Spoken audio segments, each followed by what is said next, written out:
Hello, this is Shub Siddiquity on NA's Weekly English News.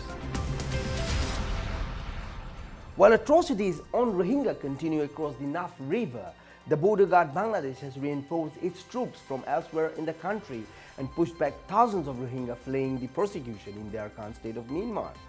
The Rohingya families, mostly women and children, hungry, tired and some with injuries, are desperately trying to flee the ruthless onslaught of the Myanmar army and the other security forces. Even yesterday afternoon, thick black smoke could be seen from Dam Dunia in Teknaf, billowing in the sky across the border. Every night we are trying back up to 15 to 18 boats carrying mostly women and children trying to sneak into Bangladesh, said Lieutenant Colonel Abuzar Al-Zahid, commanding officer of BGP 2 2nd Battalion. The BGP personnel are now mounting 24-hour vigilance at 6 points of the border. Suspecting involvement of the Rohingyas, the Myanmar military launched an operation following an attack on the 3 of its border guard police camps on October 9. The attack left 9 policemen dead. The attackers also got away with more than 10,000 rounds of ammunition. Since the horrendous stories of systematic arson, raid, killing and looting by security forces started to emerge, panic among 1.5 million Rohingya Muslims spread like wildfire. Some took the painstaking trekking through the dense forest to reach Thailand, but most chose to cross the Naf River to Bangladesh, which is already officially accommodating 35,000 Rohingyas. An estimated 250,000 Rohingyas are living in Bangladesh illegally, officials says. Up to 30,000 people have been displaced by the violence in Myanmar's Arakan state, half of them over the course of last weekend, when dozens of people died in clashes with the army, the UN said. Troops have been poured into the strip of land along the Bangladesh border, an area which is largely home to the stateless Muslim Rohingya minority.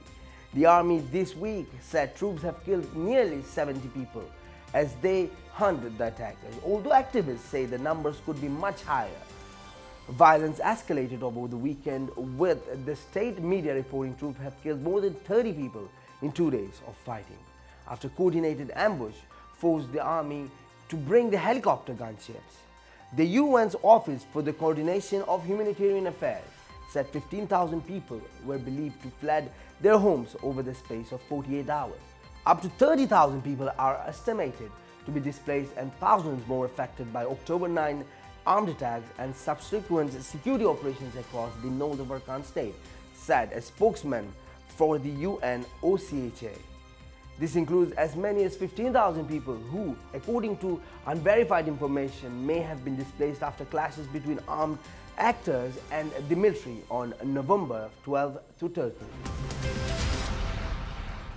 New satellite imagery of Burma's Arakan state shows 820 newly identified structures destroyed in 5 different ethnic Rohingya villages between November 10 to 18, 2016, Human Rights Watch said. The Burma's government should without a further delay invite the United Nations to assist in an impartial investigation of the widespread destruction of villages. The latest images bring the total number of destroyed buildings documented by the Human Rights Watch in the northern Arakan state through satellite imagery to 1,250. US Ambassador to the UN, Samantha Power, at the November 17th UN Security Council meeting on the deteriorating situation in Rakhine state, called for the international observer to be allowed to investigate and for aid groups to have their access restored, after a short visit by the diplomats to the area. Young Healy, the UN Special Rapporteur on Burma, said on November 18th, the security forces must not be given a carte blanche to step up their operations under the smokescreen of having allowed access to an international delegation. Urgent actions is needed to bring resolution to the situation. These alarming new satellite images confirm the destruction in the Rohingya villages is far greater and in more places than government has admitted, said Brad Adams, Asia Director at Human Rights Watch. Human Rights Watch identified a total of 820 destroyed buildings in 5 villages of Mongdo district from an analysis of very high-resolution satellite imagery recorded on November 10, 17 and 18.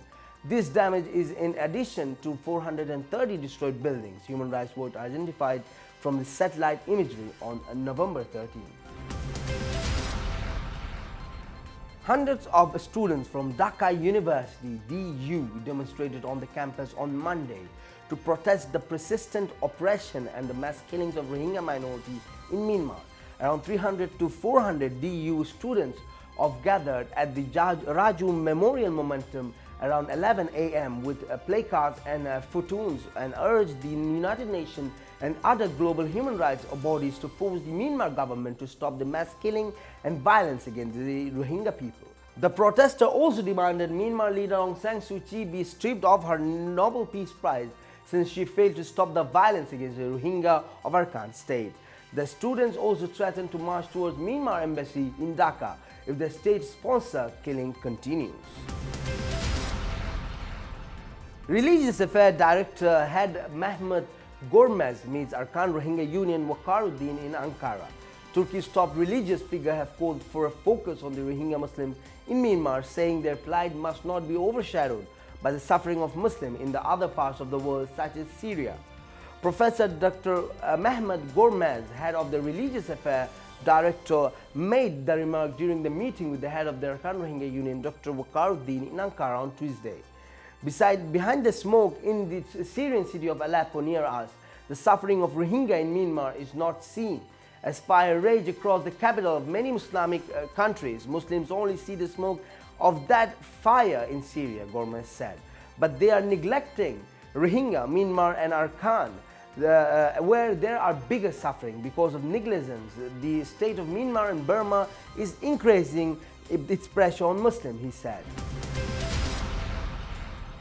Young Buddhist attacked on a Rohingya farmer and stabbed him with a knife in separate location of his body resulted in deep wounds. Witnesses said the neighboring village that the perpetrators left the scene after they thought the victim was dead. And the Rohingya locals gave the victim first aid after they found him covered in blood with more than 16 stab wounds. The agency correspondent said that the case of the Rohingya victim is too bad and there is no cure currently offers to him in the absence of any medical center for treatment, which increases the likelihood of health worsened by the decomposing wounds. It should be noted that the 400 people have been killed during past few days due to the attacks by the Myanmar authorities against unarmed civilians in a campaign of aggression and the displacement of Rohingya.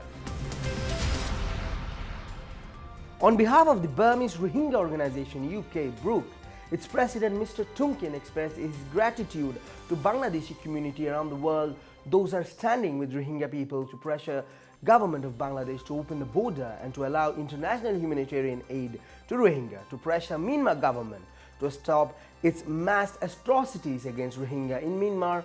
Mr. Tumkin said Bangladesh government must stop pushing Rohingya back to Myanmar, where their lives are at risk. Bangladesh government should open their borders and allow humanitarian aid access to refugees. At the same time, Bangladesh government should play a key role to find a permanent solution for Rohingya people by cooperating with the United Nations, ASEAN, European Union, US and UK. And now to our international segment.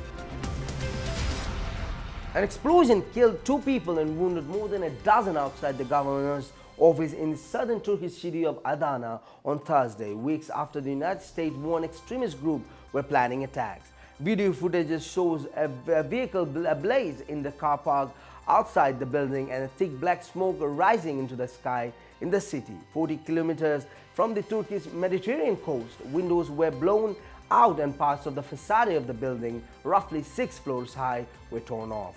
The state-run Anadolu agency quoted Provincial Governor Mahmoud Demirtas as saying 2 police were killed and 16 wounded.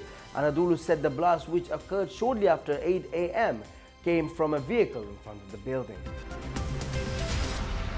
At least 40 people have died and others are still trapped after a platform under construction at a power plant's cooling tower in the eastern China's Jiangxi province collapsed on Thursday, state news agency Xinhua said. The accident happened in Fangcheng at around 7 a.m. and rescuers were on scene. Xinhua said that toll was likely to rise because an unknown number of people are still trapped, it said. 5 injured workers have been sent to hospital. Deadly accidents are relatively common at the industrial site in China, and anger over lax standards is growing. 3 decades of swift economic growth have been marred by incidents ranging from mining disaster to factory fire. Thank you for watching this. Hope to see you very soon with more news.